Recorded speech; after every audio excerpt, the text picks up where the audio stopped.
नमस्ते, welcome back to my channel the wandering Pahadi. आज की जो वीडियो है वो काफ़ी इन्फॉर्मेटिव होने वाली है। आज मैं आप लोग के साथ शेयर करने वाली हूँ कि हम लोगों ने अपनी सिक्किम की ट्रैवल कैसे बुक करी थी। और बुक करने से पहले मैंने भी बहुत सारी वीडियोस देखी, बहुत ज़्यादा रिसर्च करी और तब जाके मैं अपनी ट्रैवल की पूरी आइटिनरी बना पाई थी। आज मैं आपके साथ अपनी आइटिनरी शेयर करूँगी एंड आई होप आप मेरी आइटिनरी आपके ट्रैवल में भी आपको हेल्प करेगी। सो हम लोगों ने अपनी जो जर्नी थी वो स्टार्ट करी थी न्यू दिल्ली एयरपोर्ट से। न्यू दिल्ली से हम लोग पहुँचे थे बागडोगरा एयरपोर्ट। बागडोगरा वेस्ट बंगाल में है और बागडोगरा से गैंगटॉक का जो रास्ता है वो करीबन 114 से 120 किलोमीटर के आसपास है। और आपको ईजिली यहाँ से प्राइवेट कैब्स मिल जाती हैं जिसके लिए आपको प्री बुकिंग की ज़रूरत नहीं है। और ये आपको 3,500 के आसपास चार्ज करते हैं अगर आप पीक सीज़न में ट्रैवल कर रहे हैं। ऑफ सीज़न में हो सकता है आपको 2,500 तक भी मिल जाए। और एक और ऑप्शन है शेयर्ड कैब का ऑप्शन जो है विज राइड। विज राइड की जो कॉस्ट है वो है करीबन 1,000 रुपये पर पर्सन, थोड़ा बहुत वेरी करेगा ये अमाउंट।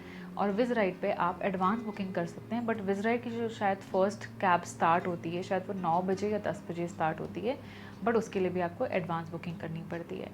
और अगर आपको इससे भी चीपर ऑप्शन चाहिए तो आप बागडोगरा एयरपोर्ट से ऑटो लेकर, जो ऑटो आपसे करीबन 400 रुपये लेगा, 400 से 450 रुपये, आप सीधे पहुंच सकते हैं SNT bus station, Sikkim nationalised transportation के बस स्टेशन। यहाँ से सिक्किम के लिए और स्पेशली गैंगटॉक के लिए हर 1 घंटे में बस निकलती है। इसमें AC और नॉन AC दोनों ऑप्शंस होते हैं, डिपेंड करता है आप किस टाइम पे निकल रहे हैं, आपको कौन सी बस मिल रही है। आई वुड रेकमेंड कि आप इसकी भी बुकिंग ऑनलाइन करके चलें, बिकॉज जब हम पहुँचे थे तो अगले 2 घंटे तक कोई भी बसेज अवेलेबल नहीं थी, बिकॉज सारी की सारी बसेस की टिकट्स फुल हो चुकी थी। तो हम लोगों ने किसी तरह से एडजस्ट करके ड्राइवर से बात करके हम लोग जो भी नेक्स्ट अवेलेबल बस थी हम उसमें बैठकर गैंगटॉक तक चले गए थे। इसके अलावा अगर आप शेयर्ड कैब से भी जाना चाहते हैं, जैसे कि टाटा सोमो होंगी, उसमें करीबन 8 से 10 लोग होंगे, उसकी कॉस्ट होती है 300 से 400 रुपये सिलीगुड़ी से लेके या SNT बस स्टैंड से लेके गैंगटॉक तक। और ये आप सीधे जहाँ पे SNT का बस स्टेशन है उसी के बगल में कैब टैक्सी स्टैंड भी है, वहाँ से आप ले सकते हैं। SNT स्टेशन या सिलीगुड़ी से गैंगटॉक तक का जो डिस्टेंस है वो है 114 किलोमीटर और आपको उसको कवर करने में 4 से 5 घंटे लग जाते हैं। हमारे केस में हम बस से ट्रैवल कर रहे थे तो हमें 5 घंटे लगे हैं, बट अगर आप टाटा सूमो वगैरह से जाते हैं तो आप आराम से 4 साढ़े 4 घंटे में पहुँच जाते हैं। SNT का जो बस स्टैंड है वो अरिथांग में भी है, तो अरिथांग में बस ने हमें ड्रॉप किया। वहाँ से हमारा होटल करीबन 500 मीटर की दूरी पे था। हम लोगों ने होटल भी अरिथांग में ही लिया था। फर्स्ट डे पर हमने जो होटल बुक किया था उसका नाम था मस्कटेल ग्रैंड सिल्क रोड। इसका हमने 1536 रुपये पर नाइट पे किया था और ये हमने मेक माई ट्रिप से बुकिंग कर ली थी। अगर आप चाहें तो आप ऑनलाइन आप इनको डायरेक्टली कॉल करके भी बुकिंग करवा सकते हैं। ये काफ़ी बजट रूम था और लास्ट मिनट पे बुक करने की वजह से हमें यही रूम मिला, बट इनके थोड़े बेटर रूम्स भी अवेलेबल हैं जो थोड़े से एक्स्ट्रा कॉस्ट पे आपको मिल जाएंगे। हमने अपने सारे होटल्स की बुकिंग MG मार्ग के आसपास ही करी थी। MG मार्ग को आप एक सेंट्रल पॉइंट कंसिडर कर सकते हैं। मेजर जो टैक्सी स्टैंड्स भी हैं वो भी MG मार्ग के आसपास ही हैं, तो आप अगर आप चाहें तो आप होटल भी इसके आसपास ले सकते हैं। नेक्स्ट डे हम लोगों ने एडवांस में ही एक कैब से बात कर ली थी कि हमारे लिए नथुला तक के लिए कोई कैब अरेंज करा दें। सो जो नथुला पास है ये है इंडो चाइना बॉर्डर। अब जब भी अपना ट्रैवल प्लान कर रहे हैं आप इस बात का ध्यान रखें कि मंडे ट्यूसडे को नथुला पास बंद रहेगा। नथुला पास जाने के लिए भी आपके पास 2 ऑप्शंस हैं, आप शेयर्ड कैब ले सकते हैं, आप प्राइवेट कैब ले सकते हैं। प्राइवेट कैब आपको करीबन 6,500 रुपये की पड़ेगी, जिसमें 2,500 रुपये की परमिट्स होती हैं as per the driver. Permits के लिए आपको जो डॉक्यूमेंट चाहिए वो है आपके पासपोर्ट साइज़ फ़ोटोग्राफ, एक फॉर्म भरवाते हैं आपसे और पासपोर्ट चाहिए होता है। आधार कार्ड एक्सेप्ट नहीं होता है किसी भी परमिट के लिए, तो बेटर है अपना पासपोर्ट लेके चलें तो आपके लिए इजी होगा सारी परमिट्स मिलना। सेकेंड ऑप्शन है कि आप एक शेयर्ड कैब भी ले सकते हैं। शेयर्ड कैब में आपको 1,000 रुपये पर पर्सन पे करना होता है। इस केस में भी आपको पहले से ड्राइवर से या पहले से कैब से बात करके रखनी पड़ती है, तो वो आपकी परमिट्स एडवांस में अरेंज कर देंगे। नथुला पास के लिए जो हमें टैक्सी मिली थी वो मिली थी चांदमाड़ी टैक्सी स्टैंड से, और हम लोग कंचनजंगा के खूबसूरत से व्यूज़ देखते हुए करीबन 10:30-11 बजे के आसपास हम लोग नथुला पास पहुँचे। नथुला पास थोड़ा हाई ऑल्टीट्यूड पर है, वहाँ पर आपको आधे घंटे से ज़्यादा टाइम नहीं लगना चाहिए, क्योंकि आप ज़्यादा टाइम वहाँ रुकेंगे तो आपको एक्लिमेटाइजेशन में प्रॉब्लम होगी। उसके बाद हम लोग गए न्यू बाबा मंदिर। न्यू बाबा मंदिर में भी हम लोगों ने 1 से 2 घंटा स्पेंड करा। वहाँ पे विंटर्स में अगर आप जा रहे थे एक फ्रोज़न वाटरफॉल है तो आप लिटरली वाटरफॉल के ऊपर चल के जा सकते हैं। आई थिंक समर्स के टाइम पे वो वाटरफॉल नॉर्मली बहता हुआ होगा और काफ़ी खूबसूरत लगेगा, तो आप समर्स में वो देख सकते हैं। और इसके अलावा अगर आपको ओल्ड बाबा मंदिर जाना है, ओल्ड बाबा मंदिर के लिए आपको अलग से 3,000 रुपये देने पड़ते हैं ड्राइवर को, और वो 300 रुपये पर हेड पड़ता है अगर आप 10 लोग हैं कैब में। कहते हैं ओल्ड बाबा मंदिर की ज़्यादा मान्यताएं हैं, सबसे पहला मंदिर वही बनाया गया था, और न्यू बाबा मंदिर अभी रिसेंटली कंस्ट्रक्ट किया गया है। न्यू बाबा मंदिर देखने के बाद हम लोग पहुँचे चौंको लेक, और वहाँ पहुँचते पहुँचते करीबन 3:30-4 बज गए थे। चौंको लेक एक ग्लेशियर लेक है, काफ़ी खूबसूरत लगता है। यहाँ पे आप याक राइड कर सकते हैं, छोटे मोटे स्नैक्स वगैरह खा सकते हैं, एक मंदिर भी है यहाँ पे। काफ़ी ज़्यादा पॉपुलर टूरिस्ट अट्रैक्शन है। और चौंको लेक देखने के बाद हम लोग वापस आ गए गैंगटॉक। होटल हमारा सेम ही था, मस्कटेल ग्रैंड सिल्क रूट हम लोगों ने होटल। नेक्स्ट डे का जो हमारा प्लान था कि हम लोग एक्सप्लोर करेंगे नॉर्थ सिक्किम। जो कल हमने एक्सप्लोर करा था वो था ईस्ट सिक्किम, जहाँ पे आपका नथुला पास, गैंगटॉक, ये सब ईस्ट सिक्किम का हिस्सा है। नॉर्थ सिक्किम के लिए भी आपको परमिट्स की ज़रूरत पड़ती है, और इसकी परमिट्स आपके जो ड्राइवर हैं वो आपके लिए अरेंज कर देते हैं। तो बेटर होगा कि आप नॉर्थ सिक्किम के लिए भी जो कैब है एटलीस्ट 1-2 दिन पहले बुक करें, ताकि आपकी सारी परमिट्स अरेंज हो जाएँ। यूजुअली नॉर्थ सिक्किम का जो टूर है वो 3 डेज़ का होता है, जो जेनरिक टूर है। 3 डेज़ में आप पहले दिन रुकते हैं लाचेन, दूसरे दिन लाचुंग, और थर्ड डे आप गैंगटॉक वापस आ जाते हैं सारी जगह देख के। अगर आप प्राइवेट कैब लेते हैं तो आपको 13,000 से लेके 17,000 या 18,000 तक के बीच में कॉस्ट पड़ती है कैब की। एक और ऑप्शन है जो थोड़ा चीपर ऑप्शन है, वो है शेयर्ड कैब्स। शेयर्ड कैब्स में 10 लोग होंगे, और पर हेड आपको पे करना है 3,500 रुपये पूरे नॉर्थ सिक्किम के टूर के लिए, जिसमें 2 नाइट्स का अकोमोडेशन और फूड भी इंक्लूडेड होता है। बट अकोमोडेशन इतने ग्रेट नहीं होते, बट अगर आप सोलो ट्रैवलर है तो 3,500 रुपये में पूरा नॉर्थ सिक्किम का टूर काफ़ी रीज़नेबल कॉस्ट है। सो हम लोगों ने अपनी जर्नी स्टार्ट करी नॉर्थ सिक्किम के लिए फ्रॉम गैंगटॉक, और गैंगटॉक से हम पहुँचे 7 सिस्टर वाटरफॉल्स। अब 7 सिस्टर वाटरफॉल्स एक पुराने रूट पे पड़ता है, जो पुराना लाचुंग का रूट है। ये रोड्स बहुत ज़्यादा ख़राब हैं, और 7 सिस्टर वाटरफॉल्स में पानी बहुत कम रहता है। अगर आप बरसात के बाद पहुंच रहे हैं तो हो सकता है पानी बहुत ज़्यादा हो, लेकिन दिसंबर के आसपास वहाँ पानी बिल्कुल नहीं होता, तो आप उसको स्किप भी कर सकते हैं और आप सीधे जा सकते हैं लाचिन के लिए। लाचिन के रास्ते में आपको मिलेंगे 2 बहुत खूबसूरत से वाटरफॉल, म्योंगचू और नागा वाटरफॉल्स। क्योंकि सिक्किम ईस्ट में है तो यहाँ पे सनसेट बहुत जल्दी हो जाता है, 5 बजे बिल्कुल अंधेरा हो जाता है। मैं रेकमेंड करूँगी कि आप अपना दिन सुबह थोड़ा जल्दी शुरू करें, जिससे 7-8 बजे तक आप निकल जाएँ, ताकि आप शाम को 5 बजे तक सारे के सारे अट्रैक्शन पॉइंट्स देख सकें। लाचेन हम पहुंच गए थे करीबन 8 बजे, और हम लोगों ने जो होटल बुक किया था उसका नाम था सोलामो, और इसकी जो कॉस्ट थी वो थी 2300 रुपीज़ पर नाइट। इनका अपना रेस्टोरेंट भी है नीचे, जहाँ पे आपको खाने पीने के सारे ऑप्शंस मिल जाते हैं। अगले दिन हम लोगों ने अपनी जर्नी स्टार्ट करी लाचन से। लाचन से हम लोग को पहले पहुँचना था काला पत्थर, तो हम लोग सुबह 6:30 बजे रेडी हो गए थे, 6:30 बजे हमारा पिकअप हो गया था, और वहाँ से हम पहुँचे काला पत्थर। काला पत्थर का हमने एक्स्ट्रा पे करा 3,000 रुपये। काला पत्थर और 0 पॉइंट की जो कॉस्ट है वो पैकेज में इंक्लूडेड नहीं होती है, इसके लिए आपको हमेशा अलग से पे करना पड़ता है। अगर आप शेयर्ड कैब में हैं तो आपको 300 रुपये पर हेड पे करना पड़ता है। काला पत्थर हम 9 बजे पहुँचे, और वहाँ पर आधा 1 घंटा स्पेंड करने के बाद हम वहाँ से निकल गए गुरुदोमार लेक के लिए। गुरुदोमार तक की जो रोड्स हैं वो तो बिल्कुल ख़राब हैं, तो बेटर होगा कि आप ज़ाइलो या इनोवा जैसी किसी कैब को बुक करें, ताकि आपके लिए थोड़ा इजी रहे। अदरवाइज बोलेरो या टाटा सुमो जैसी गाड़ी में आपकी बॉडी लिटरली टॉर्चर हो सकती है। और गुरुदोमार हम पहुंच गए थे करीबन 12 बजे। गुरुदोमार काफ़ी ज़्यादा हाई ऑल्टीट्यूड पर है, वहाँ पर आप आधे घंटे से ज़्यादा स्पेंड कर ही नहीं सकते हैं, नहीं तो आपको एक्लिमेटाइजेशन में काफ़ी इश्यूज़ हो सकते हैं। तो आप चॉकलेट, कपूर, ये सब चीज़ें अपने पास रख सकते हैं, जिससे आपको एक्लिमेटाइजेशन में काफ़ी हेल्प मिलती है। और वहाँ से सीधे हम लोग लाचुंग आ गए। लाचुंग हम लोग करीबन 6 बजे पहुँच गए थे। लाचुंग में जो हमने होटल बुक किया था उसका नाम था लाचुंग रीजेंसी। इसका हमने 900 रुपये पे किया था। बहुत ही बेसिक अकोमोडेशन था, जिसमें रनिंग हॉट वाटर अवेलेबल था। इसमें ब्रेकफास्ट और डिनर भी इंक्लूडेड था। नेक्स्ट डे का पिकअप 7 बजे हो गया था। 7 बजे हम लोग सबसे पहले निकले युमथांग वैली के लिए। युमथांग वैली 0 पॉइंट के रास्ते में ही पड़ती है, तो जाते वक्त हम लोग युमथांग वैली में नहीं रुके। हम लोगों ने पहले 0 पॉइंट एक्सप्लोर करा।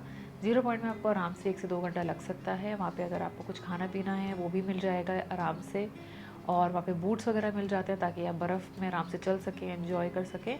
वहाँ पे 1-2 घंटे स्पेंड करने के बाद हम लोग वापस आए युमथांग वैली। युमथांग वैली दिसंबर के टाइम में तो बिल्कुल सूखी रहती है। अगर आप अप्रैल मई के टाइम पे ट्रैवल करते हैं तो बहुत ही लश ग्रीन, बहुत सुंदर सुंदर फूल खिले होते हैं यहाँ पर, तो वो सबसे बेस्ट टाइम है युमथांग वैली विज़िट करने का। लेकिन यहाँ पर एक हॉट स्प्रिंग भी है जो कोविड की वजह से हमारे टाइम पे बंद था, बट अगर वो ओपन है तो आप वो भी एक्सप्लोर कर सकते हैं। गैंगटॉक पहुँचते पहुँचते हमें रात में 8 बज गए थे। गैंगटॉक में जो हमारा होटल था मस्कटेल डेलावेयर, ये पहले वाले मस्कटेल से ज़्यादा बेटर था। इसका हमने पे करा था 2600 रुपीज़। इसमें ब्रेकफास्ट इंक्लूडेड नहीं था क्योंकि हमने ईस्ट सिक्किम और नॉर्थ सिक्किम एक्सप्लोर कर लिया था। अब हम लोग का प्लान था कि हम साउथ एंड वेस्ट सिक्किम भी एक्सप्लोर करें। सो अगले दिन हम लोगों ने एक अलग से कैब बुक करी थी जिसने हमसे 14,000 रुपये चार्ज किया था फॉर 2 नाइट्स एंड 3 डेज़। ये कैब हम लोगों ने गैंगटॉक से पेलिंग की साइट सीइंग, ड्राइवर का सारा एक्सपेंस और पेलिंग से बागडोगरा एयरपोर्ट तक का ड्रॉप, इन सब चीज़ों के लिए हम लोगों ने एक कैब बुक करी थी। पेलिंग के लिए शेयर्ड कैब्स अवेलेबल नहीं हैं, और पेलिंग अगर आप शेयर्ड कैब्स में जाएंगे तो आप इन्जॉय नहीं कर पाएंगे क्योंकि वो काफ़ी पीसफुल लोकेशन है, और मैं सजेस्ट करूँगी कि आप उसे अपने कन्वीनियंस पे एक्सप्लोर करें।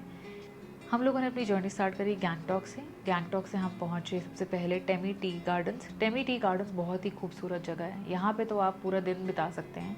यहाँ पे 1-2 होम स्टेज भी हैं। अगर आपके पास एक्स्ट्रा टाइम है तो आपको टेमी में एक दिन तो ज़रूर रुकना चाहिए। टेमी में आधा 1 घंटा स्पेंड करने के बाद हम लोग गए नामची। नामची में बने हुए हैं 4 धाम। जैसे हिंदू धर्म में 4 धाम बने हुए हैं, वैसे ही वहाँ पे 4 धामों के रेप्लिकास बने हैं, और शंकर जी की बहुत बड़ी सी मूर्ति भी है। तो वहाँ उसको पूरा एक्सप्लोर करने के लिए आपको 2 से 3 घंटे तो चाहिए ही। अगर आप जल्दी जल्दी देखना चाहते हैं, आप 1 से 2 घंटे में उसे कवर कर सकते हैं। नामची के बाद हम लोग गए तथागता स्थल, जिसे बुद्धा पार्क के नाम से भी जाना जाता है, और ये है रावंगला पड़ता है साउथ सिक्किम डिस्ट्रिक्ट में। हम लोगों ने ये बुद्धा पार्क एक्सप्लोर करा। बुद्धा पार्क बेहद खूबसूरत है। अगर आप सिक्किम आए हैं तो आप पेलिंग ना जाएं, बट बुद्धा पार्क आपको ज़रूर आना चाहिए। ये बहुत ही खूबसूरत है। 60 टन कॉपर से बनाई गई ये ऊपर मूर्ति है। अगर मौसम अच्छा होता है तो आपको पीछे बर्फ़ से ढके हुए पहाड़ भी दिखते हैं। के बाद हम लोग सीधे पहुँचे पेलिंग में हमारे होटल का नाम था सोनम चैन। इसका हमने जो पे करा था वो था 2200 रुपीज़ पर नाइट। इस होटल से कंचनजंगा का बेस्ट व्यू आता है, बिल्कुल क्रिस्टल क्लियर और बेहद खूबसूरत व्यू। नेक्स्ट डे का जो हमारा प्लान था वो ये था कि हम पूरा पेलिंग साइट सीइंग करेंगे। पेलिंग में बहुत सारे अट्रैक्शन पॉइंट्स हैं। सबसे पहला अट्रैक्शन पॉइंट था खिचुपल्ली लेक, जो करीबन 40 से 45 मिनट की दूरी पर है। रोड्स काफ़ी नैरो हैं, इससे ज़्यादा टाइम लगता है। खिचुपल्ली लेक एक सेक्रेड लेक है फॉर हिंदूज़ एंड बुद्धिस्ट। इस पूरी जगह को एक्सप्लोर करने के लिए, और ऊपर एक व्यू पॉइंट है, उसको देखने में आपको 1 से 2 घंटे का टाइम दे के रखना चाहिए ताकि आप अच्छे से इसको देख सकें। उसके बाद हम लोग गए कंचनजंगा वाटरफॉल्स भी करीबन आधे घंटे की दूरी पर है खिचुपल्ली लेक से। उसको भी देखने में हमें 10 से 15 मिनट लगे, ज़्यादा टाइम नहीं लगा। 100 फीट का वाटरफॉल है, बट बहुत ही खूबसूरत है। ये जो 2 अट्रैक्शन पॉइंट्स है, खिचुपल्ली लेक और कंचनजंगा वाटरफॉल्स, ये थोड़ी दूरी पर हैं पेलिंग से। बाकी जो सारी अट्रैक्शन पॉइंट्स हैं वो पेलिंग के आसपास ही हैं। इसके बाद हम गए ऑरेंज गार्डन आप चाहें तो स्किप भी कर सकते हैं। एक ऑर्गेनिक ऑरेंज का गार्डन है जहाँ से आप ऑरेंजेस खरीद सकते हैं। नीचे एक रिवर फ्लो हो रही है, वहाँ पे लोगों ने कैंपिंग कर रखी है, कुछ खाने पीने के ऑप्शंस मिल जाते हैं, तो आप इन्जॉय करने के लिए वहाँ पे जा सकते हैं। उसके बाद हम पहुँचे रामडेंस रूइंस। ये काफ़ी खूबसूरत सी जगह थी, यहाँ से व्यू भी बहुत सुंदर था। इसको भी एक्सप्लोर करने में आपको 1 से 2 घंटे आराम से लग सकते हैं। ये रूइंस तक पहुँचने का जो रास्ता है, वहाँ तक पहुँचने में आपको आधा घंटा से 35 मिनट लगता है। इसी के साथ में ही एक बहुत ही खूबसूरत और बहुत ही प्राचीन मोनास्ट्री है जिसका नाम है पेमा यांगस्टे मोनास्ट्री। ये भी काफ़ी सेक्रेड है, और अंदर फोटोग्राफी वीडियोग्राफी कुछ भी अलाउड नहीं है, लेकिन ये मोनास्ट्री डेफिनेटली देखनी चाहिए। अंदर इतने सारे स्कल्पचर्स हैं, स्टैचूज़ हैं जो बेहद खूबसूरत हैं। पेमा यांगस्टे मोनास्ट्री देखने के बाद हम लोग पहुँचे अपनी लास्ट टूरिस्ट अट्रैक्शन पर, पेलिंग स्काई वॉक पहुँचते हमें काफ़ी लेट हो गया, और हम लोग वहाँ पहुँचे थे करीबन 4:30 बजे, और 4:30 बजे स्काई वॉक बंद हो जाता है। स्काई वॉक तो हम देख नहीं पाए, तो उसके बाद हम लोग वापस आ गए पेलिंग में। पेलिंग में बहुत सारे आपको खाने पीने के ऑप्शंस नहीं मिलेंगे, लिमिटेड ऑप्शंस हैं। वहाँ पर हमने एक जगह बहुत इंटरेस्टिंग कोरियन खाना खाया, और उसके बाद हम लोगों ने अपने होटल के सामने एक बहुत ही सुंदर सा और बहुत ही मज़ेदार मेला लगा हुआ था, हमने वो मेला देखा। अगर आप वहाँ जा रहे हैं, अगर वो मेला लगा हुआ है तो आपको ज़रूर जाना चाहिए, ज़रूर इन्जॉय करना चाहिए। हमने वो मेला एंजॉय करा, और फिर हम लोग वापस अपने होटल में आ गए। हमारा सिक्किम का जो टूर था वो यहीं पर ख़त्म हो गया। इसके बाद हमारा जो प्लान था कि हम लोग सिलीगुड़ी जाएंगे, सिलीगुड़ी एक दिन रुक के अगले दिन हम दिल्ली के लिए अपनी फ़्लाइट बोर्ड करेंगे। लेकिन फिर हम लोगों ने लास्ट मिनट प्लान चेंज करा, हम सिलीगुड़ी के बजाय हम लोग पहुंच गए दार्जिलिंग। तो दार्जिलिंग हम लोग सुबह 9 बजे पहुंच गए थे और हमने जो होटल बुक किया उसका नाम था द पाइनवुड। ये हमें बड़ी मेहनत और मुशक्क़त से मिला था। डिटेल ब्लॉग आप चेक कर सकते हो। यहाँ से जो कंचनजंगा का व्यू था सुबह सुबह, वो बहुत ही खूबसूरत था, बिल्कुल मज़ा आ गया, दिल खुश हो गया था सुबह सुबह। दार्जिलिंग में हमारा प्लान था कि हम टॉय ट्रेन की राइड तो डेफिनेटली करेंगे। उसकी जो हमने बुकिंग थी वो एडवांस में कर ली थी। टॉय ट्रेन की बुकिंग आप IRCTC की वेबसाइट से कर सकते हैं, जैसे ही आप नॉर्मल ट्रेन की बुकिंग करते हैं। डीजल इंजन की कॉस्ट है 1000 रुपये और अगर आप स्टीम इंजन लेते हैं तो उसकी कॉस्ट है 1600 रुपये। Steam engine mostly sold out रहता है, तो बेटर रहेगा कि आप उसकी बुकिंग एडवांस में करके रखें। इसके अलावा हम दार्जिलिंग में कुछ और कर नहीं पाए। दार्जिलिंग में आप बहुत सारी शॉपिंग कर सकते हैं, खाने पीने के बहुत इंटरेस्टिंग ऑप्शन है वहाँ पे। आपको तिब्बतन फूड और चाइनीज़ फूड, हर तरह के स्ट्रीट फूड्स मिल जाते हैं, तो आपके लिए, खाने वालों के लिए तो इट्स हेवन। और शॉपिंग वहाँ पे, बिकॉज नेपाल से बहुत सारा सामान आता है, तो आप वहाँ पे काफ़ी सारे वुलन आइटम्स भी खरीद सकते हैं। अगले दिन हमारी फ़्लाइट थी, तो हम लोगों ने विज़ राइड की ऐप के थ्रू दार्जिलिंग से airport drop, Bagdogra airport drop के लिए कैब बुक करी थी। कैब बिल्कुल सुबह 7 बजे ऑन डॉट टाइम पर आ गई थी और उसने हमें 10:30 बजे हमारी फ़्लाइट से 2 घंटे पहले हमें एयरपोर्ट ड्रॉप कर दिया। तो ये थी मेरी सिक्किम की पूरी आइटिनरी और कौन कौन सी जगह मैंने एक्सप्लोर करी। मैंने आपको एक रफ़ आइडिया भी दे दिया है बजट के बारे में, और कौन सा होटल लिया, कितने में लिया, वो सारी इन्फॉर्मेशन मैंने आपको दे दी है। जो ड्राइवर्स थे जिनके साथ हम लोगों ने ट्रैवल करा, उनकी डिटेल्स मैंने नीचे डाल दी हैं। आप चाहें तो आप भी उन्हें कांटेक्ट कर सकते हैं। इसके अलावा अगर आपको और कोई भी इन्फॉर्मेशन चाहिए तो आप नीचे कमेंट सेक्शन में लिख सकते हैं और मैं आपको डेफिनेटली रिस्पॉन्ड करूँगी। आई होप आपको ये वीडियो इन्फॉर्मेटिव लगी। So don't forget to subscribe to my channel and like this video, share this video, and I'm going to see you in the next vlog.